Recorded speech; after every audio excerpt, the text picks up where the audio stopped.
बिस्मिल्लाहिर्रहमानिर्रहीम। अस्सलाम वालेकुम वरहमतुल्लाहि वबरकातुहू। नशीन तशरीफ़ फरमा मजलिस इत्तेहादुल मुस्लिमीन के अरकान असम्बली, मेयर ग्रेटर हैदराबाद, मजलिस बल्दिया, अरकान बल्दिया, जनाब श्री सैलम साहब, जनाब नायडू साहब, मजलिस इत्तेहादुल मुस्लिमीन के मौजूद अरकान, सदर व मोतमदीन, बुजुर्गान मिल्लत, मेरे नौजवान साथियों और पस पर्दा बैठकर सुनने वाली मेरे ज़दा और माँ और बहनों, ये एक दूसरा जलसे हालात हाज़रा जुबली हिल असम्बली कॉन्स्टिट्यूंसी में मुनक़्क़द किया जा रहा है। और आप जानते हैं कि इन जलसों को मुनक़्क़द करने का मकसद ये है कि हम आवाम के दरमियान में जाकर आने वाले दिनों में जो असम्बली और पार्लिमानी इंतख़ाबात होने जा रहे हैं, इस सिलसिले में मजलिस इत्तेहादुल मुस्लिमीन ये चाहती है कि आवाम के दरमियान में जाकर इन तमाम चीज़ों को आवाम के सामने रखे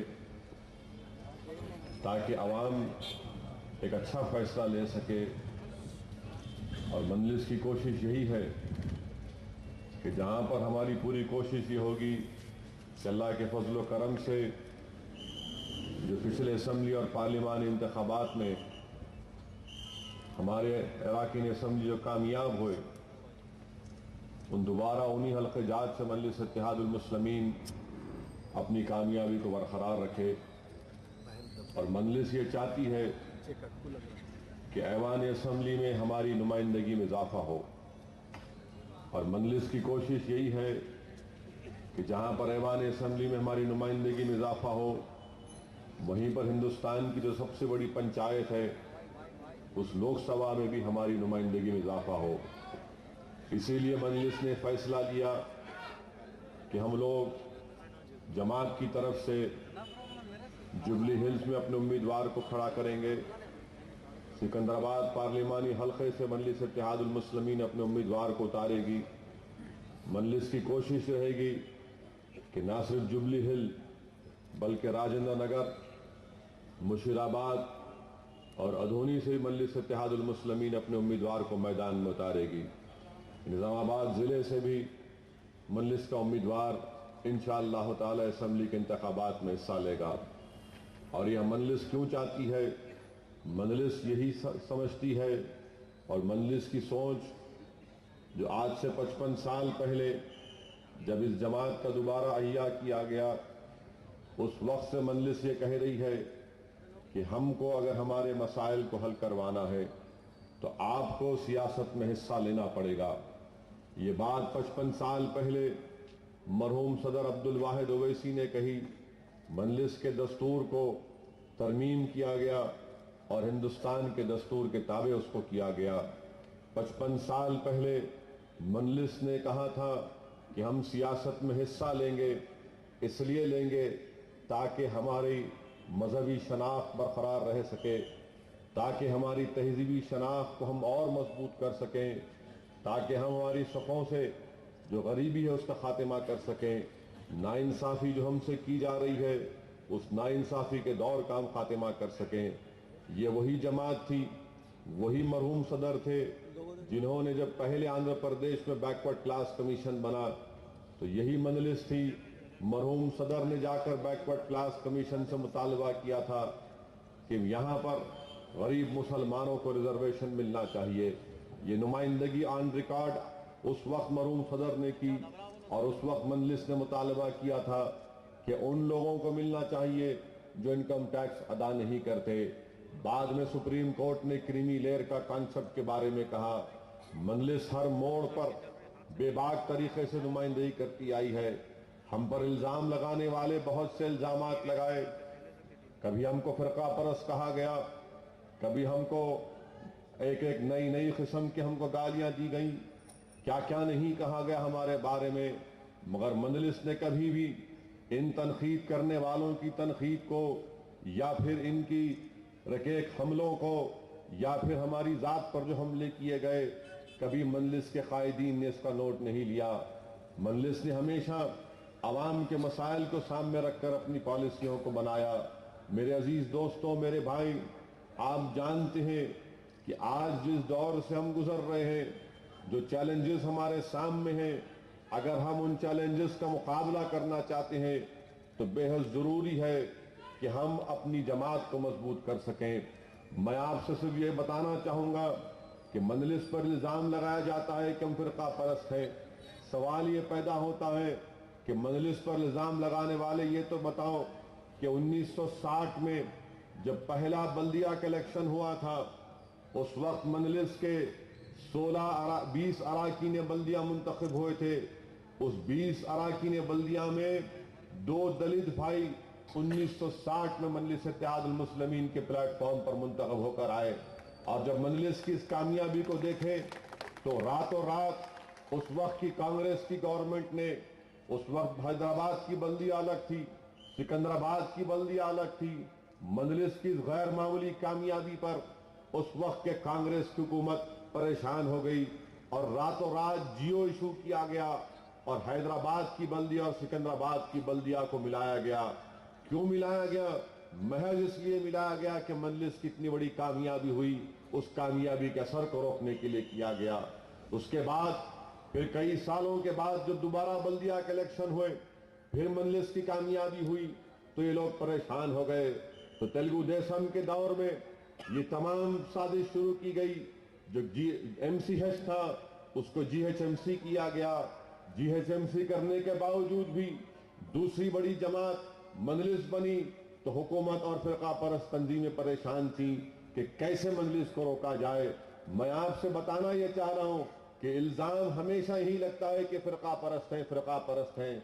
हम ये बताना चाह रहे हैं कि सुप्रीम कोर्ट का एक बहुत बड़ा फैसला है, जिसको सुप्रीम कोर्ट के फैसले को हिंदुत्वा जजमेंट कहते हैं, जिसमें सुप्रीम कोर्ट ने हिंदुत्वा के बारे में साफ तौर पर बताया क्या है। उसी सुप्रीम कोर्ट के फैसले में सुप्रीम कोर्ट ने साफ और वाज़ेह तौर पर यह कहा कि अगर आप किसी कम्युनिटी के नाम पर वोट इसलिए लेते हैं कि उस कम्युनिटी के गुर्बत का खात्मा करने के लिए, अगर आप किसी कम्युनिटी के नाम पर वोट इसलिए लेते हैं कि आप उस कम्युनिटी में तालीमी पसमानदगी खत्म करना चाहते हैं, अगर आप किसी कम्युनिटी के नाम पर वोट लेते हैं ताकि उनसे नाइंसाफी के दौर का खात्मा हो, तो सुप्रीम कोर्ट का फैसला कहता है कि यह कानूनन जुर्म नहीं है, यह कानूनन जुर्म नहीं है। अब बताइए आप, जब मजलिस इस तमाम पसमानदगी को, तालीमी पसमानदगी को, नाइंसाफी के तमाम वाकयात को बयान करती है और इंसाफ के लिए लड़ती है, तो फिरका परस्ती का इल्जाम कैसे होता है? मजलिस किसी मजहब के खिलाफ नहीं है। RSS मजहब के खिलाफ है, संघ परिवार मजहब के खिलाफ है, विश्व हिंदू परिषद मजहब के खिलाफ है, बजरंग दल मजहब के खिलाफ है, बीजेपी मजहब के खिलाफ है। बीजेपी नफरत की सियासत करती है और नफरत की सियासत पर एक कम्युनिटी के खिलाफ नफरत पैदा करके, उसका डर पैदा करके ये संघ परिवार के लोग वोट हासिल करते हैं। मजलिस किसी हिंदू भाई से नफरत नहीं करती, मजलिस किसी मजहब के खिलाफ नहीं है। हम ये कहते हैं कि हमारी जो सियासी जद्दोजहद है वो क्या है कि यकीनन हिंदुस्तान की सबसे बड़ी अक़लियत मुसलमान है, उनसे इंसाफ नहीं हुआ। और जब मैं ये कहता हूं तो कौन सी फिरका परस्ती की बात है? जब जस्टिस सच्चर की कमेटी ने कह दिया कि हिंदुस्तान के मुसलमानों से इंसाफ नहीं हुआ, वो तालीमी तौर पर पसमानदा है, हर एतबार से पसमानदा है, तो क्या जस्टिस सच्चर भी फिरका परस्त हो गए? क्या वो तमाम जो उनकी फाइंडिंग्स थी, क्या वो तमाम उसकी रिपोर्ट में जो बताया गया आदद और शुमार देकर, वो तमाम के तमाम क्या फिरका परस्ती पर मुबन्नी थे? क्या वो तमाम नेशनल सैंपल सर्वे, वो तमाम 2001 का सर्वे, क्या वो तमाम गलत है? मजलिस यही कहती है कि हमको हमारे मुल्क में हक मिलना चाहिए। संघ परिवार फिरका परस्त ताकतें क्या समझती हैं? अगर बीजेपी और RSS को समझना है तो मैं नौजवानों को दावत दूंगा कि आप बीजेपी के वेबसाइट के ऊपर पंडित दीनदयाल उपाध्याय की का आर्टिकल है, जिसको बड़े फकर के साथ हर संघ परिवार का आदमी बोलता है कि इंटीग्रल ह्यूमैनिज्म। पंडित दीनदयाल उपाध्याय ने क्या लिखा? पंडित दीनदयाल उपाध्याय ने लिखा कि अगर मुसलमानों पर आप भरोसा नहीं कर सकते, साफ और वाज़ेह अल्फाज में उसमें लिखा गया, इन पर किसी चीज का भरोसा नहीं कर सकते। बताइए आप कौन फिरका परस्ती की बात कर रहा है? क्यों आप भरोसा नहीं कर सकते हम पर? किस बुनियाद पर भरोसा आप नहीं कर सकते? क्या आप ठेका लेके रखे हैं कि आप सर्टिफिकेट देंगे तो मैं वफादार, अगर आप नहीं देंगे तो मैं यहां का गद्दार? यही चीजों के खिलाफ मजलिस आवाज उठाती है। और आज आप देख रहे हैं कि आने वाले असेंबली और पार्लियामेंट इलेक्शन में कांग्रेस, मुझे नहीं लगता कि कांग्रेस संघ परिवार से मुकाबला कर सकेगी। हर जगह कांग्रेस कमजोर हो चुकी है। हमारे रियासत में क्या मौकफ है कांग्रेस का? ऐवान असेंबली में देख लीजिए कि जो तेलंगाना के कांग्रेस के लीडर हैं वो चीफ मिनिस्टर को नहीं मानते, जो चीफ मिनिस्टर हैं वो तेलंगाना के कांग्रेसियों को नहीं मानते, एक ही पार्टी में है और मुख्तलिफ ग्रुप में बटे हुए हैं। ये कैसे मुकाबला करेंगे आरएसएस संघ परिवार का? और क्या हो रहा है हम देख रहे हैं। पिछले 15 दिन में 4 ईसाई पादरियों को जान से मार दिया गया। विकाराबाद में एक पादरी को मारा गया। इतनी बुरी तरह से आरएसएस के लोगों ने उस पर चाकू से हमला किया कि उसके फेफड़े खराब हो गए। उसके इतना पेट पर ऐसी चाकू से मार मारे कि 2 दिन वेंटिलेटर पर यशोदा दवाखाने में था। वो ईसाई पादरी उसके बाद खत्म हो गया। कौन जिम्मेदार है इसका? यही तो मैं बताना चाह रहा हूं कि फिरका परस्ती की बात करने वाले, फिरका परस्ती का इल्जाम लगाने वाले और हर बार यही बोलते कि अकबरुद्दीन की स्पीच। अरे मैं तुमसे यह पूछना चाह रहा हूं, हम साफ और वाज़ेह तौर पर कह रहे हैं कि हमको अदलिया पर भरोसा है। जिस तरह वरुण गांधी को अदलिया ने बाइज्जत बरी किया, हमको अल्लाह की जात पर पूरा भरोसा है कि हिंदुस्तान की अदलिया भी अकबरुद्दीन ओवैसी को इस मुकदमे में बाइज्जत बरी करेगी। हम बताएंगे इंशाअल्लाह ताला। मगर सवाल यह पैदा होता है जब आप हेट स्पीच की बात करते हैं, मैं उन लोगों से पूछना चाहता हूं कि हेट स्पीच क्या है फिर? अटल बिहारी वाजपेयी ने 5 दिसंबर 92 को यह तकरीर नहीं की थी, एक दिन पहले बाबरी मस्जिद को शहीद करने से पहले, कि इस धरती को समताल होना पड़ेगा अगर हमारी बात को नहीं मानेंगे? क्या वो हेट स्पीच नहीं थी?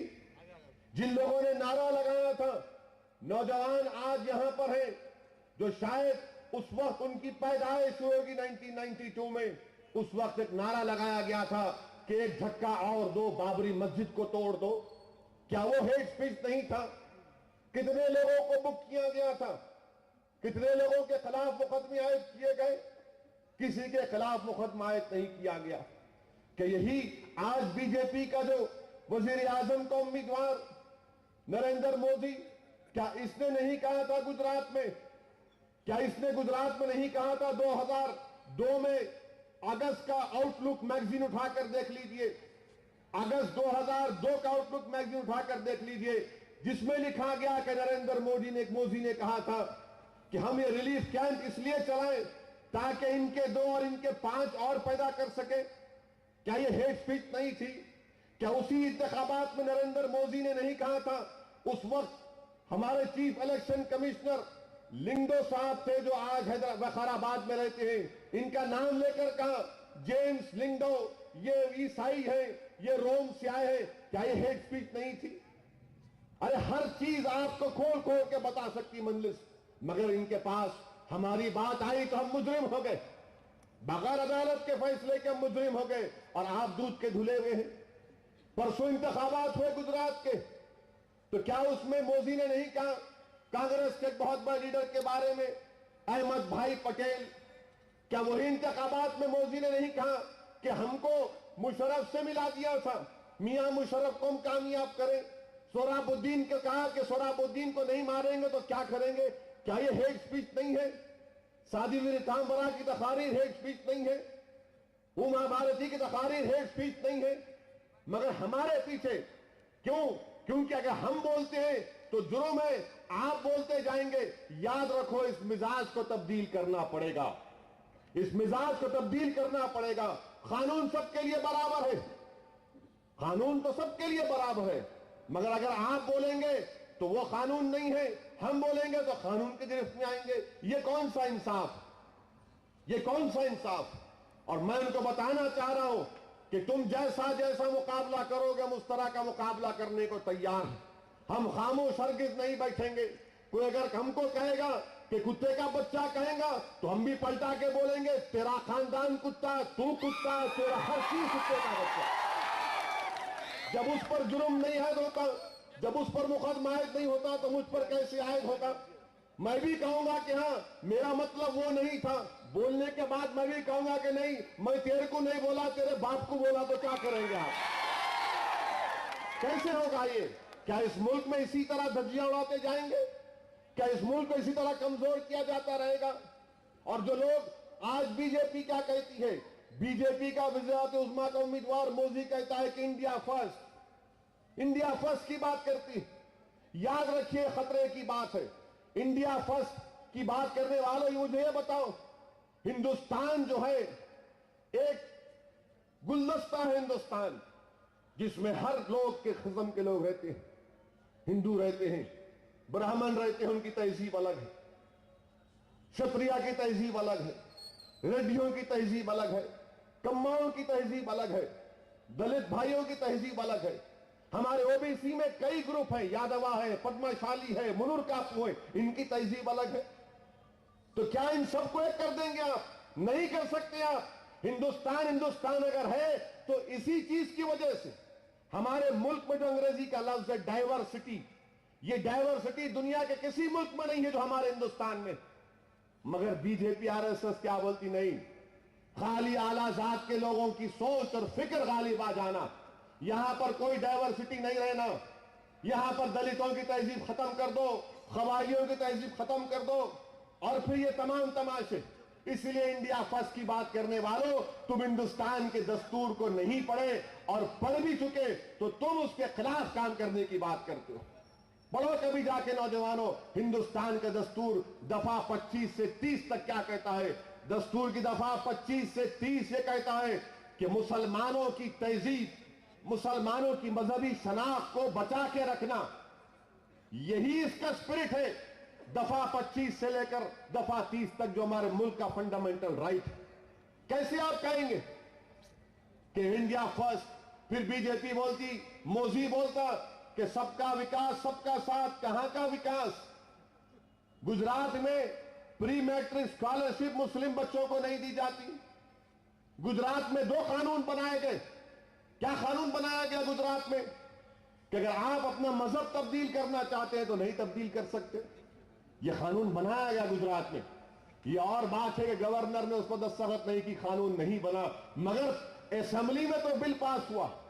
अब बताइए, सबका विकास सबका साथ कहां पर हुआ? इंडिया फर्स्ट कहां पर हुआ? इंडिया फर्स्ट नहीं, हिंदुत्वा फर्स्ट की बात करने वाले ये लोग। ये आरएसएस की तहजीब को, उसकी सोच को अगर आरएसएस को समझना है तो इंशाअल्लाह कभी एक जलसे में गुरु गोलवालकर की जो किताब है बंच ऑफ थॉट्स के एक एक सफों को आपके सामने रखूंगा, जिससे आप खुद महसूस करेंगे कि कितना जहर इसमें है हमारे ताल्लुक से, कितना जहर दलितों के आस्ते है, कितना जहर हमारे ओबीसी भाइयों के आस्ते है। और बीजेपी सबको धोखा दे रही है।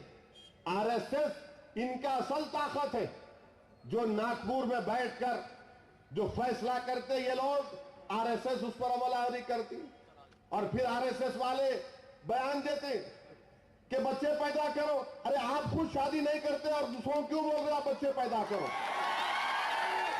कोई आरएसएस का जो नागपुर में बड़े बड़े कायदीन है, जो खाकी चड्डी पहनकर बड़े बड़े परेड करते सुबह शाम, कोई शादी नहीं करते और ये कहते रहे मुसलमान की आबादी बढ़ रही। कहां हमारी आबादी बढ़ रही?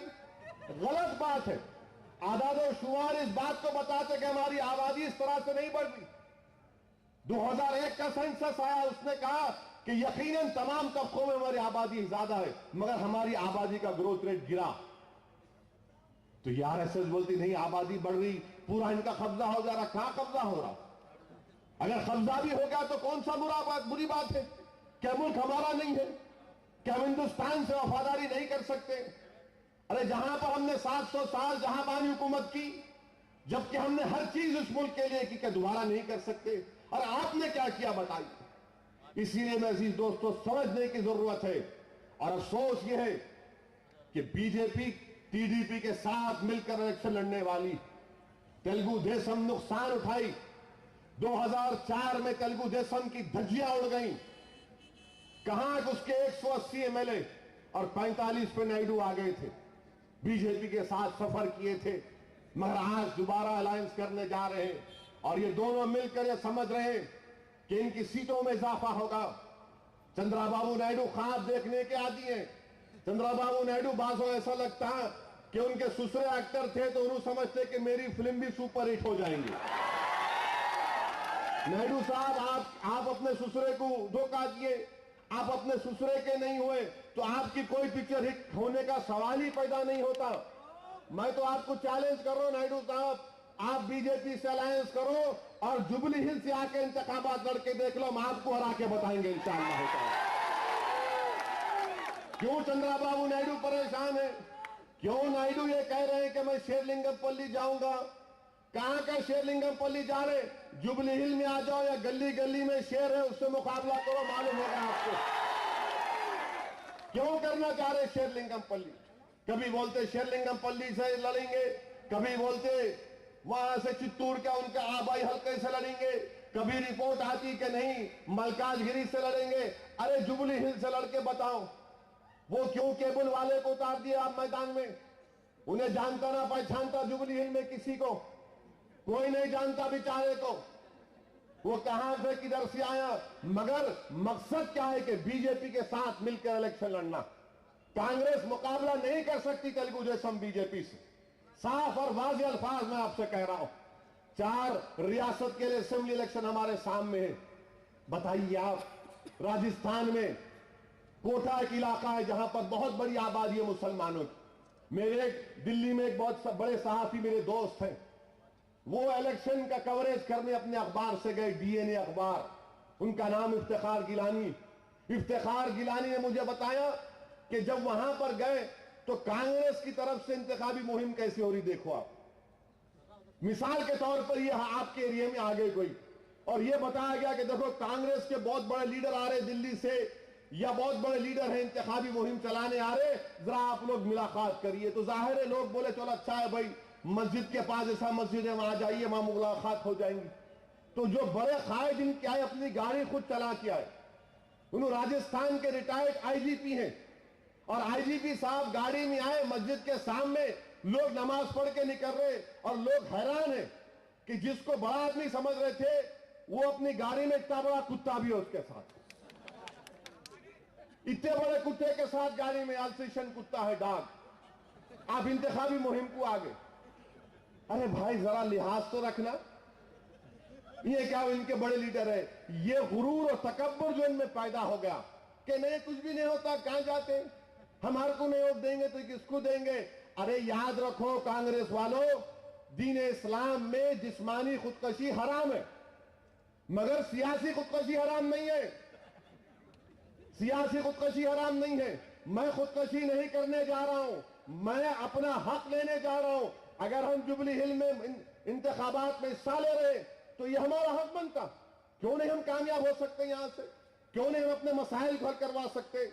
अगर हम थोड़ी मेहनत करते, शायद हमारे से कोई गलती होगी, कोई कोताही होगी कि पिछले बल्दिया इलेक्शन में अगर हम लोग और मिलकर मुनज़्ज़म तरीके से काम करते तो यकीनन ये सीट हमारी निकल जाती और भी बल्दिया के सीट निकल जाते। मगर बोरा बंडे में मजलिस की कामयाबी क्या पैगाम दे रही है? बोरा बंडे की कामयाबी ये बता रही है कि कांग्रेस एक मुस्लिम कैंडिडेट और हमारा कैंडिडेट हमारी एक ओबीसी बहन। लोगों ने कहा कि देखो हमने मुसलमान को टिकट दिया। अरे हमने कहा तुम्हारा मकसद वही है। हैदराबाद में कैंडिडेट नहीं मिलता पार्लियामेंट में लड़ने के लिए तो बीजेपी क्या करती, किसी एक अपने ही चमचे को खड़ा कर देती। वही काम किया बोरा बंडे में। और क्या किया? मैं सलाम करता हूं बोरा बंडे की आवाम को कि ना सिर्फ मुसलमान बल्कि हमारे ओबीसी भाइयों ने मजलिस के उम्मीदवार को कामयाब किया। यह सेकुलरिज्म की कामयाबी है, यह सेकुलरिज्म की कामयाबी है। हम जब सवाल करते हैं इन तमाम तेलुगु देशम, कांग्रेस, टीआरएस, वाईएसआर, अच्छा आप सेकुलर, हम कम्युनल हैं, हमको ये तो बताओ भाई, आप कितने मुसलमानों को कामयाब करें आप? आखिर क्या है कि आंध्र प्रदेश की सियासत में बैकवर्ड क्लास, दलित, मुसलमान, क्रिश्चियनों का कोई पूछने वाला नहीं है? कांग्रेस रेड्डियों की जमात, वाईएसआर रेड्डी की जमात, टीआरएस वेलमाओं की जमात, तेलुगु देशम कम्माओं की जमात, ये पूरे आला जात की जमातें, तो फिर आखिर मुसलमान, दलित, ओबीसी, ईसाई कहां पर जाएगा? क्या ये फिरका परस्ती नहीं है कि कांग्रेस में रेड्डियों का गलबा, तेलुगु देशम में चौधरियों का गलबा, टीआरएस में वेलमाओं का गलबा, वाईएसआरसीपी में रेड्डियों का गलबा? फिर कहां जाएंगे ये लोग? हमारे ओबीसी भाई 50% है आबादी में, मुसलमान 15% है, दलित और कबाइल को मिलाए तो 22%, ईसाइयों को मिलाएंगे आप तो करीब 10% के करीब ईसाई। इतनी बड़ी हमारी आबादी, हमारी कोई आवाज नहीं है। अच्छा किया ईसाइयों ने 5 फरवरी को निजाम कॉलेज में हमारे ईसाई लोग अपनी पार्टी बना रहे हैं, वो क्रिश्चियन पार्टी बना रहे हैं। मैं इसका खैर मुकद्दम करता हूं, वेलकम करता हूं। ये फैसला बहुत पहले लेना था ईसाई भाइयों को, अब ले रहे हैं। अब बताइए कौन फिरका परस्त है? क्यों नहीं आप हमको हमारा हक देते? 119 तेलंगाना में सीटें हैं असेंबली की, कितने मुसलमान जीत के आए? कितने ओबीसी जीत के आए? कितने क्रिश्चियन जीत के? आप बताओ मुझे, क्या ये तुम्हारी फिरका परस्ती नहीं है? वहां पर सीमांध्रा में 175 असेंबली सीटें, कितने लोग जीत कर आए? बताइए मुझे आप। यही फिरका परस्ती के खिलाफ आपको हमको आवाज उठाना है। और तेलुगु देशम बीजेपी से मिलने के बाद ये हम तमाम के लिए एक लम्हे फिक्र है। मैं आपसे बार बार कह रहा हूं कि ये बहुत ही मजबूत अलायंस है, हम इसको हंस के नहीं उड़ा सकते। इसके लिए मुनज्जम काम हमको करना पड़ेगा, मुत्तहदा तौर पर हमको काम करना पड़ेगा। और अगर जिस तरह बल्दिया के इलेक्शन में हमारा पोलिंग परसेंटेज कम हुआ, तो खुदा ना खास्ता कहीं पर भी, चाहे जुबली है हो, हैदराबाद सिकंदराबाद के पार्लिमानी इलाका हो, या तेलंगाना का हो, या आंध्र प्रदेश का हो, या हमारा मुल्क का हो, अगर कमजोर तबकात, ईसाइयों का, मुसलमानों का पोलिंग परसेंटेज कम होगा, तो इसका रास फायदा बीजेपी को होगा। इसका रास फायदा बीजेपी को होगा।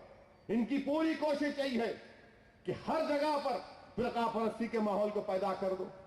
डेवलपमेंट की बात नहीं कर रहे, अब रास बात कर रहे हैं। असल अपने एजेंडे पे आ गई आरएसएस। गोवा के जलसे में मोदी ने कह दिया कि गोवा वाहिद रियासत है जहां पर यूनिफॉर्म सिविल कोड है। बताइए आप, यूनिफॉर्म सिविल कोड आज भी इनके एजेंडे में शामिल है। बाबरी मस्जिद की जगह मंदिर की तामीर इनके एजेंडे में आज भी शामिल है। हर जगह इनके पास शामिल है। और जो लोग नरेंद्र मोदी से अच्छे की उम्मीद कर रहे हैं, वो भूल रहे कि ये वो शख्स है जो 14 साल की उम्र से आरएसएस से वाबस्ता है, जो 14 साल की उम्र से आरएसएस से वाबस्ता है। इससे अच्छे की उम्मीद नहीं कर सकते। और वो शख्स जिसके नाक के नीचे गुजरात में खून की होली खेली गई, वो शख्स जिसके नाक के नीचे गुजरात की तमाम अहमदाबाद की गली कूचों में घरों को जलाया गया, मासूम इंसानों का कत्ल हुआ, और लोग कहते नहीं कब तक आप याद करेंगे। 2002 के बाद कोई गुजरात में फसाद नहीं हुआ। हम उनसे कहना चाहते हैं कि अगर फसाद नहीं हुआ तो सुप्रीम कोर्ट की वजह से नहीं हुआ। फसाद अगर नहीं हुआ तो हमारे ऐसे कई हिंदू भाई हैं जो सेकुलर हैं, चाहे वो तीस्ता सीतलवाद हो, या फिर ये प्रदीप शर्मा हो, या संजीव भट्ट हो, या फिर वो तमाम पुलिस के रिटायर्ड लोग हो, जिन्होंने मुनज्जम मुत्तहदा कोशिश की, आज भी कर रहे हैं। क्योंकि कोर्ट को गए, मुकदमे आयद किए, सजा हुई उन लोगों पर, तो ये लोग डर गए। वरना ये लोग तो हर वक्त फसाद कराने पे तुले हुए। अब बड़े बुलंदबान दावे करते कि नहीं 2002 के बाद नहीं हुआ, 2002 के बाद भी हमेशा हमले हुए। मैं खुद गया था गुजरात को, बड़ौदा में एक दरगाह को और मस्जिद को शहीद किया गया था। मैं वहां से जाकर जख्मी लोगों को हैदराबाद लाया था, उनका ऑपरेशन करवाए, 2-3 का पैर काटना पड़ा। बताइए अजीज दोस्तों, क्या आज भी फिरका परस्ती, यकीनन फिरका परस्ती है। इसका खात्मा अगर करना है तो अपनी जमात से वाबस्ता हो जाइए। आज लोग तंग हैं, चाहे कांग्रेस हो, तेलुगु देशम हो, बीजेपी हो, आवाम देख रही है कि इनके पास कोई नई चीज नहीं है। वही पुरानी बात कर रहे हैं। मेरी आपसे गुजारिश है कि आप अपनी जमात को मजबूत करिए। 55 साल से जमात हर वक्त में, हर मरहले में आपके सामने, और लोग आज बहस कर रहे कि मुल्क में सादगी अख्तियार करना है पॉलिटिशियंस को। दारुस्सलाम को कभी आकर देख लीजिए, अंदाजा हो जाएगा कि क्या सादगी का मतलब क्या है। नौजवानों में तुमको दावत देता हूं, कभी आओ दारुस्सलाम को, आकर देखो हम कैसा काम करते हैं। लोग तो बहुत बातें करते, देखो एक कमरे में पूरे मेलेस बैठते, एक हाल में अराकीने बल्दिया बैठते, कोई भी जाकर मुलाकात कर सकता, कोई रोकने वाला नहीं है, कोई दरवाजे बंद नहीं है, कोई सिक्योरिटी गार्ड रोकता नहीं है। आप जाइए, जाके बात करिए। अरे हद तो ये हो गई कि मामूली कारपोरेटर या एमएलए से मिलना है तो एमएलए साहब अपना फोन नहीं उठाते, पीए फोन उठाता उनका। अरे आज मजलिस इत्तेहादुल मुस्लिमीन का मिजाज। और अजीज दोस्तों, लोग बड़ी बड़ी बातें करते हैं कि दिल्ली में फ्री पानी दिए, अच्छा करे, या हमारे पास क्या इल्जाम लगाते हम पे, वहां केजरीवाल लाइट काटा तो हीरो बन गया, और हमारे इलाकों में लाइट वाले धावा मारते तो पाशा खादरी आते, अफसर खान आते, हमारे लोग भागते वहां पर, विजिलेंस वालों को भगाते, तो अखबार में लिखते मजलिस के गुंडे आके भगा दिए। केजरीवाल करा तो हीरो, हम करे तो गुंडे। ये कौन सा आपका इंसाफ है? फिर अखबार में रिपोर्ट आई है टाइम्स ऑफ इंडिया में, सबसे ज्यादा नुकसान मुस्लिम इलाकों में लाइट का। अरे तुम्हारी लाइट का नुकसान हो रहा तो क्यों हो रहा? हम चोरी करके लाके देंगे तुम्हारे को पैसे। एक यूनिट की कीमत क्या है, कितनी कीमत है, आप अंदाजा नहीं कर सकते। 5 साल में 10,000 करोड़ का बोझ आवाम पर डाल दिए। बर्फी की कीमत में इजाफा कर दिया गया, टैरिफ में, फ्यूल सरचार्ज के नाम पर गरीबों को की कमर तोड़ दी जा रही है। और जब मजलिस एहतजाज करती है, डिस्कनेक्शन करने को आते, अब हम कितना समझाएंगे? हमारे लोग माहिर फन है, वो नया मीटर लाके लगाए, कहते कहां से, कि उसका भी निकाल दिया फार्मूला। मैं परेशान, अरे वाला मियां क्या कर रही है? तो बोले कहां से लाएंगे? अंदर से आवाज आई, कहां से लाएंगे? खाना खिलाएंगे बच्चों को या लाइट के पैसे देंगे? बात सही है, इतनी महंगाई है। महंगाई कितनी है बताइए आप? सिलेंडर आप 9 दे रहे, कल वहां पर तकरीर में बोल दिए 12 कर दो, अच्छा 12 हो गया। कहां से ला रहे पैसे? गवर्नमेंट सब्सिडी अकाउंट में दे रही, 2-2 महीने तक सब्सिडी के पैसे अकाउंट में नहीं आते। कहां से सिलेंडर खरीदेंगे हम?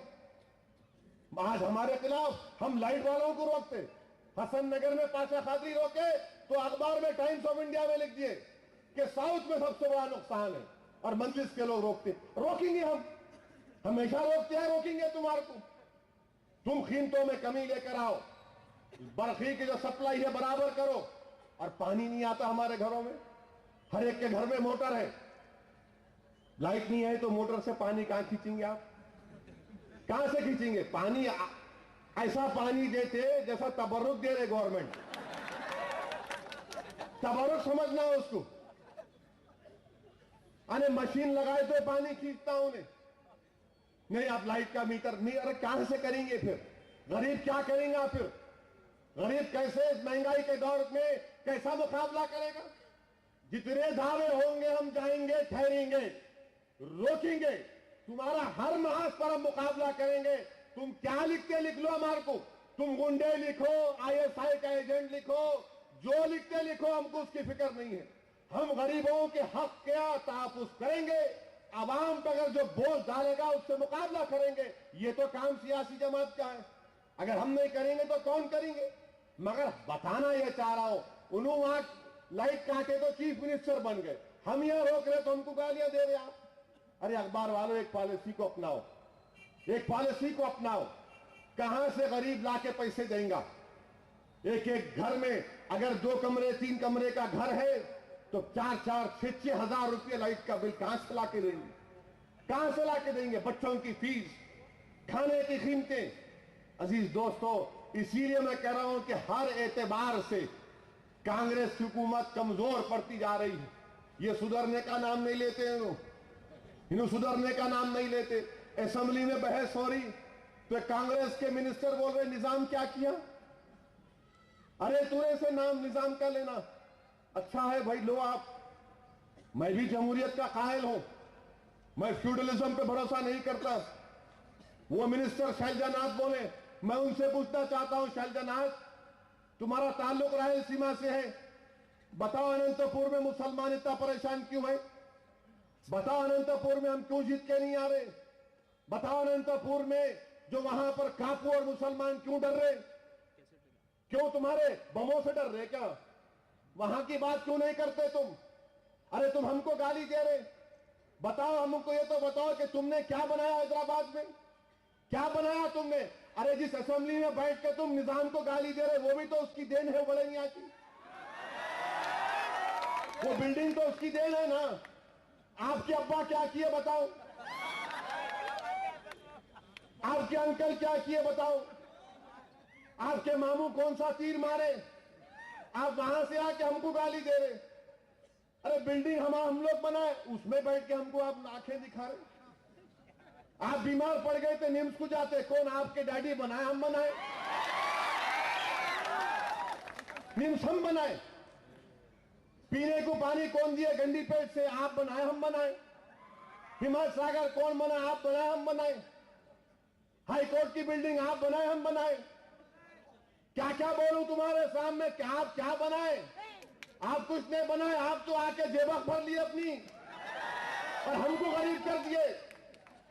बड़े बड़े आलीशान बंगले बना लिए आप। हमारे पास क्या रहा बताओ आप? और फिर हमको बता रहे, हमको दर्ज दे रहे। मत दो, तारीख को मत खोलो। अगर तारीख पर बहस करोगे, एक एक ऐसी बात करूंगा कि तुम नजर उठाकर नहीं देख सकते हमारी तरफ। इतनी नाइंसाफी हमसे की गई। अगर हमने हैदराबाद में तहजीब अगर जिंदा है, हमारी मजहबी शनाख्त जिंदा है, तो लाखों सलाम उन गरीब मुसलमानों को जिन्होंने कहा कि नहीं, कम से कम हमारे इलाकों में हम अपनी तहजीब में फर्क आने नहीं देंगे। ये हमारी जिद्द है। और आप आके हमारे को आंखें दिखा रहे, तेलंगाना की बात करते। तेलंगाना तेलंगाना ऐसा गाना हो गया कि खत्म ही नहीं हो रहा गाना ये। तेलंगाना का मुतालबा करने वालों, कभी बिल को तो पढ़ो। हर कांग्रेसी को हवस है मैं चीफ मिनिस्टर बन जाना, गिरके पर बन जाना, लंगड़ते बन जाना, डाइव मार के बन जाना, किसी को लात मार के मगर मैं बन जाना। अरे बन जाओ भाई, अच्छा है आप बन जाओ, मगर ये भी तो देखो ये कौन सा इंसाफ है। हैदराबाद के law and order incharge governor रहेंगे कहते, गवर्नर के पास लॉ एंड ऑर्डर रहेगा। क्या ये हिंदुस्तान के कॉन्स्टिट्यूशन के खिलाफ नहीं है? हमारे दस्तूर की लिस्ट 2 इस बात की इजाजत नहीं देती कि लॉ एंड ऑर्डर हमेशा रियासत के पास रहना। आप बिल बना दिए, लॉ एंड ऑर्डर गवर्नर के पास रहेगा। जरा थोड़ी देर के लिए सोचो आप, आज दिल्ली का चीफ मिनिस्टर 3 पुलिस वालों के सस्पेंशन का मुतालबा कर रहा है। 3 पुलिस वालों के सस्पेंशन का मुतालबा कर रहा है। मौतल करो इनको। चीफ मिनिस्टर है, उन्हें उसकी बात नहीं सुन रही मरकजी हुकूमत, इसलिए कि लॉ एंड ऑर्डर दिल्ली का मरकजी हुकूमत के पास है। वक्त का चीफ मिनिस्टर बोल रहा अगर आप मौतल नहीं करेंगे तो मैं धरना दूंगा। बताओ आप, अरे तेलंगाना का चीफ मिनिस्टर बनने वालों, क्या तुम भी धरना दोगे? कल के दिन पुलिस वाले तुम्हारे को उठा के गाड़ी में फेंक देंगे। ये हजरत पुलिस है, इनसे लड़ना खाली हमारे को आता, आपकी बस की बात नहीं है। आपकी बस की बात नहीं है। जब तक आप पावर में रहे आप बड़े शान करते, पावर निकल गया तो आप घर से बाहर नहीं निकलते। हमारा एक दिल गुर्दा है, मार खाते, लड़ते, ठहरते, छुड़ाते, रातों में जाते, हर जगह करते। मगर ये कैसे तेलंगाना के कायदीन हैं? ये गवर्नर लॉ एंड ऑर्डर का इंचार्ज, गवर्नर साहब क्या करेंगे? गवर्नर साहब आज है चले जाएंगे, कल अमित शाह गवर्नर बन गया तो क्या करेंगे आप? क्या करेंगे आप बताइए? टारगेट हम बनेंगे, हमको टारगेट बनाया जाएगा, दलितों को टारगेट बनाया जाएगा, क्रिश्चियनों को टारगेट बनाया जाएगा। क्या बेखराबाद में नहीं हुआ? 4 पादरियों को जान से मार दिए खाकी चड्डी पहनने वाले। ये खाकी चड्डी वाले कत्ल कर रहे और खाकी चड्डी पैंट पहनने वाले थालियां मार रहे। इनको समझ में नहीं आ रहा, समझ में नहीं आता कि ये इनकी पैंट में भी लगता है कि खाकी चड्डी पहने हुए हैं लोग। और अफसोस होता है मुझे, हमारे retired DGP Arvind Rao Arvind Rao DGP बने, रिटायर होने के बाद जाके आरएसएस में शामिल हो गए। अरे क्या है बताइए आप, क्या हमारे मुल्क में कानून नहीं बनना कि जो गवर्नमेंट सर्विस में रहता है रिटायरमेंट के 2 साल तक वो किसी तंजीम से वाबस्ता ना हो, वो जाके बैठ गया आरएसएस में? बताइए, हर एतबार से पूरी कोशिश की जा रही। तेलंगाना का जो बिल है हमको वो मंजूर नहीं है। अगर इस हाल में बिल आएगा तो मजलिस इसकी मुखालिफत करेगी। आप बताइए, हाई कोर्ट, तेलंगाना का हाई कोर्ट नहीं रहेगा कहते। अरे कैसा है भाई, नौकरियों के वास्ते यूनियन पब्लिक सर्विस कमीशन जिम्मेदार रहेगा, तेलंगाना में पब्लिक सर्विस कमीशन नहीं बनेगा। अरे दारुल हुकूमत क्या मतलब, कॉमन कैपिटल रहेगा। अरे कैसे कॉमन कैपिटल है भाई, किसी का एक का कैपिटल रह सकता। अगर आप बोलेंगे ये हिंदुस्तान का कैपिटल दिल्ली है, हिंदुस्तान का कैपिटल तो कोई दूसरे मुल्क में तो नहीं हो सकता ना, कोई दूसरे स्टेट का कैपिटल दूसरे रियासत में नहीं हो सकता, तो कैसे एक रियासत का कैपिटल दारुल हुकूमत हैदराबाद में 2 का रहेगा? अरे आखिर किस्सा क्या है भाई, कौन कर रहा है फैसले ये? और फिर ये बिल में ये एक और चीज, अगर तेलंगाना बन गया तो आंध्रा का इलेक्शन हो जाएगा, तेलंगाना का असेंबली इलेक्शन नहीं होगा। या तो रिजर्वेशन की 2-3 सीटें खत्म होगी, या फिर अराकीन असेंबली के नंबर्स में इजाफा होगा और प्रोविजनल असेंबली का जिक्र है। अरे तेलंगाना के लिए लड़ने वालों, जरा बिल को तो पढ़ो। खाली बिरयानी पर नजर है तुम्हारी, बोटी मेरी प्लेट में आती नहीं आती। 600 बच्चे खुदकुशी करके मर गए, कम से कम उनकी खुदकुशी को तो याद करो। उनकी खुदकुशी याद नहीं है, इनको सिर्फ देख रहे कि कब देख खुलेंगी, ख्वाजा का लंगर है, लूट के भागूंगा मैं। देख में नजर है काली इनकी, अब खुलती देख, अब खुलती, खुशबू आ रही, अब मैं बात तो बोल रहे पूरी देख को लेके भाग जाऊंगा मैं। अजीब व गरीब है ये लोग। अरे देखो तुमको क्या मिल रहा है, बगैर हैदराबाद के कौन सा तेलंगाना, क्या तेलंगाना? क्या तुम्हारी इज्जत, तुम्हारी इज्जत नफ्स तुमको इजाजत देता कि हैदराबाद पर किसी और का कब्जा हो? आप जब तेलंगाना दे रहे हैं तो हैदराबाद क्यों नहीं देते पूरा? क्या आपको इन पर भरोसा नहीं है लोगों पर? कौन सी बात है ये? क्या आपको हम पर भरोसा नहीं है? क्या हम यहां पर नहीं रहते हैं? अरे हम मजलिस क्या बोल रही है कि हैदराबाद सबका है। मजलिस सख्ती से कही कि सेटलर, किसी को आप सेटलर नहीं पुकार सकते, इसको कानूनन जुर्म बना हुआ, सब बराबर है, हम सब हिंदुस्तानी हैं, इस मुल्क के बाइज़्ज़त शहरी हैं, नंबर 1 के शहरी हैं, नंबर 2 के नहीं है। मगर सेटलर पुकारते, सेटलर पे क्यों कानून नहीं बनाती आप? और फिर ये बोलते नहीं सेटलर को ऐसा, कोई सेटलर को कुछ नहीं होगा। अगर किसी हमारे सीमा आंध्रा के लोगों को तकलीफ है तो आधी रात को बुलाइए आप श्रीशैलम को, आधी रात को बुलाओ नायडू को, आप हमको बुलाइए, आप, हम आपके घर के सामने चौकीदार का काम करेंगे। कुछ नहीं होगा आपको। आपको रहना है हैदराबाद में, आपको हैदराबाद की तरक्की में हिस्सा लेना है, आपको हैदराबाद को मजबूत करना है। यकीनन सीमा आंध्रा के लोगों का एक रोल है यहां पर, इसको कोई डिनाई नहीं कर सकता। हमारे सीमा आंध्रा के भाइयों को हैदराबाद में रोकना है। हमारी कामयाबी यह होगी जब उनको रोकेंगे। और मैं हमारे सीमा आंध्रा के भाइयों से कहना चाह रहा हूं कि आंख खोलो, आप देखो इन लोगों को, जो एक तो आपको सेटलर पुकार रहे और फिर एक तेलुगु देशम की अलग दोगली पॉलिसी। चंद्राबाबू नायडू अपने आप को निजाम सरकार समझ रहे। मेरी 2 आंख, एक आंख तेलंगाना कहते, एक आंख वो। कैसा आपकी 2 आंख है भाई? एक आंख को फोड़ के दूसरी आंख से देख रहे आप, कौन सी पॉलिसी है इनकी? नहीं, मेरी 2 आंखों की पॉलिसी है। अरे 2 आंखों की पॉलिसी क्या, आपकी आंख में मोतिया आ गया क्या? 2 आंख की पॉलिसी मेरी, कांग्रेस की क्या पॉलिसी है?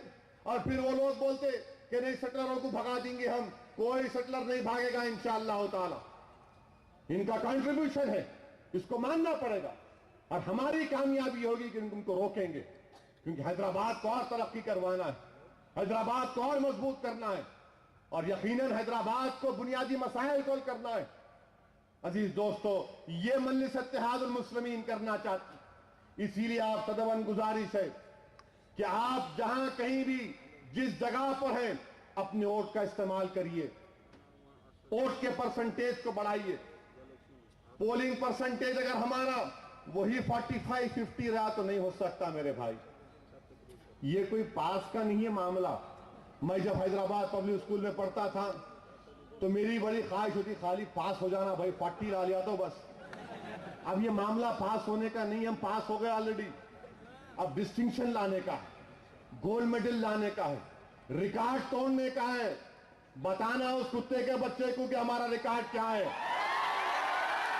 जो हमको कुत्ते का बच्चा बोले उनको बताना कि हमारे पैरों के नीचे कौन से कितने कुत्ते आएंगे। देखो इंशाअल्लाह ताला हम जब पोलिंग को निकलेंगे तो कामयाब करेंगे इंशाअल्लाह ताला अपने उम्मीदवार को। जिस तरह बोरा बंडे में हमारी कामयाबी हुई, जिस तरह वो कामयाबी सेकुलरिज्म की कामयाबी थी, इंशाअल्लाह ताला इसी तरीके से दासिफ जुबली हिल जहां कहीं मजलिस इत्तेहादुल मुस्लिमीन की कामयाबी होगी वो अवाम की कामयाबी होगी।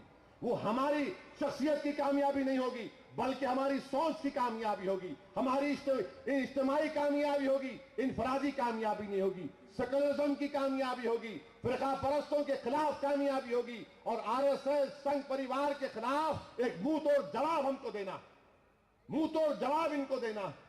ये बड़े बड़े ख्वाब देख रहे हैं, बड़े बड़े ख्वाब देख रहे हैं। मोदी ख्वाब देख रहा है कि लाल किले पर मैं झंडा चढ़ाऊंगा। नहीं मोदी, इंशाअल्लाह ताला तेरा ख्वाब ही रहेगा इंशाअल्लाह। इंशाअल्लाह ताला हिंदुस्तान की आवाम सेकुलर आवाम है। हिंदुस्तान की आवाम एक जल्लाद को और उस शख्स को वजीर आजम नहीं बनाएगी जिसके जेरे क़यादत अहमदाबाद में मासूम लोगों का कत्ल हुआ, मासूम लोगों का कत्ल किया गया। और आज भी आरएसएस की आइडियोलॉजी क्या है? पालमपुर का रेजोल्यूशन है 89 का कि बाबरी मस्जिद के ताल्लुक से रेजोल्यूशन पर आज भी वो लोग कायम है उस पर। क्या आरएसएस की सोच है? और ये तमाम के तमाम मुल्क को तबाह और कमजोर करने पर तुले हुए हैं। मजलिस अगर बीजेपी तेलुगु देशम की मुखालिफत कर रही है तो हरगिज कांग्रेस वाले उसका मतलब मत निकालो कि हम तुम्हारी तारीफ की बात कर रहे हैं। नहीं, हम अपनी बात कर रहे हैं। हम अगर बीजेपी के खिलाफ हैं तो हमारे को हक बनता उनके खिलाफ होने का। तेलुगु देशम के हम खिलाफ हैं तो हमको हक बनता। और हम में इतनी ताकत अल्लाह ने दी है कि इंशाअल्लाह ताला हम तेलुगु देशम और बीजेपी को रोकेंगे। कांग्रेस तो नहीं है यहां पर, अब जा रहा है इनका टाइम हो गया, इनका टाइम हो गया बिल्कुल। अब इनको समझ में नहीं आ रहा, अब खाली पुराने रिवायती बातों में जिंदा है। उन्होंने ऊपर करे थे, ऐसा करे थे, ये करे थे। अरे मेरे भाई याद रखो, मैं भी मरहूम कायद का बेटा हूं। अगर मैं भी बोला कि मैं सालार के जैसा हूं तो लोग आप बोलते अच्छा देखो, इनको देखो और उनको देखो। कोई ये नहीं कह सकता ना मेरा बाप ऐसे थे, वालिद ऐसे थे, मैं ऐसा। अरे नहीं मेरे भाई, वो वालिद इसलिए थे, वो मुकाम उनको इसलिए मिला क्योंकि उनकी मेहनत में इखलास था। दिन रात एक करके मेहनत की। मैं उनकी तरह नहीं बन सकता। और अगर कोई ये कहेगा कि नहीं मैं अपनी उनकी तरह बन जाऊंगा, नहीं बन सकते। वो आसमान है तो मैं जमीन हूं, वो आसमान है तो मैं जमीन हूं। अगर मैं जिंदगी भर मेहनत करूंगा, जुस्तजू करूंगा और अल्लाह का करम और फजल रहेगा तो लोग बोल सकते हैं कि हाँ वो बड़े आदमी का इन्हें थोड़ा काबिल बेटा निकला।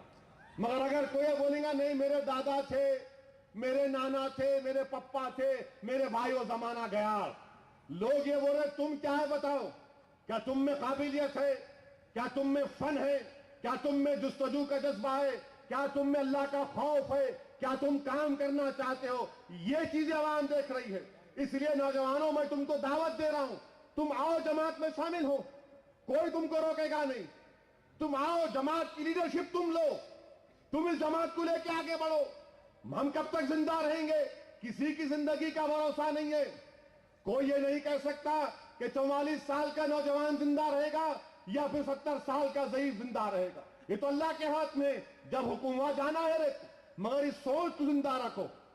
मैं बार बार कह रहा हूं कि ये जमात को जिंदा रखो, इस जमात को मजबूत करो। ये जमात हमारी और तुम्हारी अमानत है और हमारा काम यह है कि इस अमानत को आने वाली नस्लों तक मुंतकिल करो। बताओ, कोई नहीं है पूछने वाला हिंदुस्तान में, कोई आवाज उठा सकता है मुजफ्फरनगर के मजलूमों के बारे में? कम से कम हैदराबाद से तमाम तंजीमें निकलकर काम की, तमाम तंजीमें। हो सकता है कि उन तंजीमों से हमारा कोई ताल्लुक नहीं होगा, मगर सबसे ज्यादा काम रिलीफ का किसने किया? हैदराबाद के लोगों ने किया। हिंदुस्तान में बहुत सी तंजीमें हैं, मुजफ्फरनगर के लोगों ने मेहनत की, उसके बाद हैदराबाद का नंबर। गुजरात में गड़बड़ हुई, सबसे पहले हमारा नंबर। आसाम में गड़बड़ हुई, 4 लाख लोगों को बेघर कर दिया गया, सबसे पहले हम वहां पर गए, डॉक्टरों को लेकर गए और ऐसे ऐसे इलाकों में गए जहां पर पुलिस आसाम की कह दी कि आप नहीं जा सकते, अगर आप जाएंगे तो हम जिम्मेदार नहीं है, वहां भी जाके काम। अजीज दोस्तों, इसीलिए कह रहा हूं कि इस सोच और फिक्र को मजबूत करो। नौजवानों, समझो इस जमात की अहमियत को। अगर तुम नहीं समझोगे तो याद रखो नुकसान कौम का होगा। और अगर किसी कम्युनिटी की, किसी कौम की नौजवान एक दीवार की तरह होते हैं, और याद रखो नौजवानों, अगर तुम्हारे घर की दीवार गिर गई तो जमाना उसको रास्ता बना लेता, जमाना उसको रास्ता बना लेता। इसीलिए तुम मुस्तकबिल हो, तुम हमारी ताकत हो, और आज वक्त आया है कि नौजवानों को आगे बढ़ना पड़ेगा। आज जब हिंदुस्तान की आबादी 60% आबादी 35 साल से कम उम्र नौजवानों पर मुश्तमिल है, तो यकीनन नौजवानों को उनका जायज मुकाम मिलेगा इंशाअल्लाह ताला। मजलिस इत्तेहादुल मुस्लिमीन उन नौजवानों को उनका मुकाम देगी, क्योंकि हमको आगे देखना है, आगे हमारे को पॉलिसी बनाना है। अब नहीं देखना हमको 20 साल को सामने रखकर फैसले लेना पड़ेगा। और हो सकता है कि जब फैसले लेंगे तो किसी को शिकायत होगी, किसी को तकलीफ होगी, मगर याद रखो, अगर उस 20 साल को सामने रख के फैसले नहीं लेंगे, आज नहीं लेंगे, तो 20 साल के बाद वही लोग कहेंगे कि क्यों नहीं अच्छे फैसले लिए गए। मैं आपसे इसीलिए अदमन गुजारिश कर रहा हूं कि आओ, अल्लाह ने तुमको काबिल बनाया, आकर दो। ये दिल्ली की बात करनी, मिसाल देने वालों, मेरे सामने मिसाल मत दो सादगी, मेरे सामने मत दो सादगी की मिसाल, क्योंकि दुनिया को सादगी हमने दी, दुनिया को सादगी हमने दी। अबू बकर सिद्दीक रज़ी अल्लाह ताला अन्हु, क्या फरमाया था आपने? सिद्दीक अकबर ने फरमाया था कि जो गरीब है, जो कमजोर है, वो मेरी आंखों में मजबूत है। ये दर्स हमने दिया दुनिया को, ये लोग आके नहीं समझा सकते हमारे को, मत दो हमारे को ये दर्स। किसने दिया ये दर्स? क्या फारूक आजम आधी दुनिया पर आपका कब्जा, खलीफा आप हैं। एक बैरूनी मुल्क का सफीर आता है, सफीर आता है और आकर पूछता कहां है वक्त का खलीफा?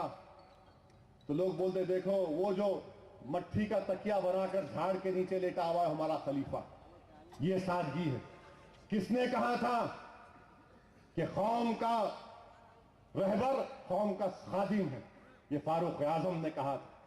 किसने कहा, किसने सादगी की मिसाल दी कि नहीं मैं लाल बत्ती गाड़ी नहीं लूंगा, मैं सिक्योरिटी नहीं लूंगा? अरे फारूक आजम ने मिजाज दिया, फारूक आजम ने मिजाज दिया ये कि फातेह बैतुल मुकद्दस है और बारी गुलाम की है बैठने की सवारी के ऊपर, तो वक्त का खलीफा जानवर को पकड़ के दाखिल हो रहा बैतुल मुकद्दस में। ये सादगी हमने दी। पानी की फ्री देने की बात कर रहे, अच्छा किए, मगर ये मिजाज भी हमने दिया। वही बेरे रूम मदीने में उस्मान गनी ने खरीदा था और खरीद के सरकार के कदमों में रख दिया, क्या रसूल अल्लाह ये पानी का कुआं आपके कुर्बान कर रहा हूं। ये नहीं देखा कि इस पानी से यहूदी पानी पीएंगे। ये हमारा मिजाज है। लोग आज इंसाफ की बात कर रहे हैं, इंसाफ इंसाफ नहीं मिल रहा। अरे इंसाफ की बात करने वालों, हजरत अली की वसीयत तो पढ़ लो कि हमला करने वाला पकड़ा गया तो वसीयत कर रहे हैं कि इसको मारना नहीं, इसको खाना खिलाओ, इस पर मुकदमा चलाओ, इसको सजा दो। वो लोग बात करते हैं अनानियत नहीं रहना। अरे सीखो होते अली से दुनिया वालों कि जंग में है, दुश्मन पर तलवार वार करने वाले हैं, वो थूक दिया आपकी जिस्म मुबारक पर, शेर खुदा उठ गए, बोले कि नहीं तेरे पे हमला नहीं करूंगा क्योंकि मैं लड़ रहा था तो खालिस अल्लाह के लिए, अब अगर वार करूंगा तो मेरा नफ्स बीच में आ जाएगा। ये मिजाज हमने दिया, ये मिजाज तुमने नहीं दिया हमको। लोग नई पार्टी बना सकते हैं, मगर दुनिया को मिजाज सादगी का हमने दिया। आज दुनिया बोल रही कि गरीबों को साथ लो। अरे कोई कुरान तो पढ़ लो, कुरान में क्या लिखा गया? कुरान में अल्लाह फरमा रहा है रसूलुल्लाह सल्लल्लाहु अलैहि वसल्लम को, जब पैसे वाले आकाए दो आलम से अकेले में आकर मिलना चाह रहे थे तो अल्लाह फरमा रहा है कि मेरे महबूब इन गरीबों को दूर मत करो, इन गरीबों को दूर मत करो। बताओ, ये मिजाज हमने दिया दुनिया को। आज दुनिया के हमको मत दिखाओ आईना। हाँ, गलती हम में है कि हमने अपने मनसब को भुला दिया, हमने अपने तमाम असलाफ की कुर्बानियों को भुला दिया, हमने अपने हीरोज की कुर्बानियों को भुला दिया। आज हमारे हीरो नाचने गाने वाले, हमारे हीरो नाचने गाने वाले हैं, हमारे हीरो मुसैब बिन उमैर नहीं है। हमारे हीरो वो नंगा नाच करने वाले हमारे हीरो हैं। हमारे हीरो इमाम हुसैन नहीं। अरे इमाम हुसैन हमारे हीरो, उलमा हमारे हीरो हैं, वली अल्लाह हमारे हीरो हैं। ये गंदे नजीर से कहां क्या है, किधर से पैदा हुए, क्या हुए नहीं मालूम। इनकी फिक्र मत करो आप, ये सब जाने वाले हैं। इन सब जमीन की ग़िज़ा बनने वाले एक न एक दिन। ये इनके बड़े बड़े तेवर, ये बड़ा गुरूर, ये सब खत्म होने वाला है इंशाअल्लाह ताला। मेरी आपसे गुजारिश है कि जमात को मजबूत करिए। जुबली हिल्स के जितने पोलिंग स्टेशन हैं वहां पर इब्तिदाई बनाइए। बहुत से पोलिंग स्टेशनों पर इब्तिदाई बनाना है। मजलिस की ब्रांच बनाइए। लोगों को तरगीब दीजिए। अभी से SMS कैंपेन स्टार्ट करो। यूट्यूब पे जाओ, यूट्यूब पे कितना करे संघ परिवार वाले। अकबरुद्दीन ओवैसी की तकरीर को यूट्यूब पे इतना डाले, यूट्यूब भी मेरे को मालूम होगा। नहीं तो नहीं यूट्यूब मैं जरा क्या है जी यूट्यूब, उधर ये यूट्यूब है। फेसबुक पे जाओ, कैंपेन स्टार्ट करो। आप सोशल मीडिया का इस्तेमाल करो, तरगीब दो एक दूसरे को कि भाई निकल के वोट डालना है। नामों का इंदराज कराओ, पोलिंग परसेंटेज में इजाफा करो, ताकि हम लोग अभी से शुरू करेंगे मुहिम। देखो कैसा मोदी तैयारी कर रहा, मोदी कैसी तैयारी कर रहा। हर वक्त कुछ ना कुछ नई तमाशे कर रहा है। और लोग अगर नहीं समझेंगे दुश्मन की चाल को तो खुदा ना खास्ता हमको तकलीफ होगी। इसीलिए अजीज दोस्तों, मुत्तहिद रहिए, सबको साथ लेकर हमको आगे बढ़ना है। और इंशाअल्लाह ताला मुझे अल्लाह की जात पर पूरा भरोसा है कि जरूर अल्लाह सुब्हानहू ताला अपने फजल और करम से हमको हर जगह पर अल्लाह कामयाब करेगा। वाखिर दावन अल्हम्दुलिल्लाहि रब्बिल आलमीन।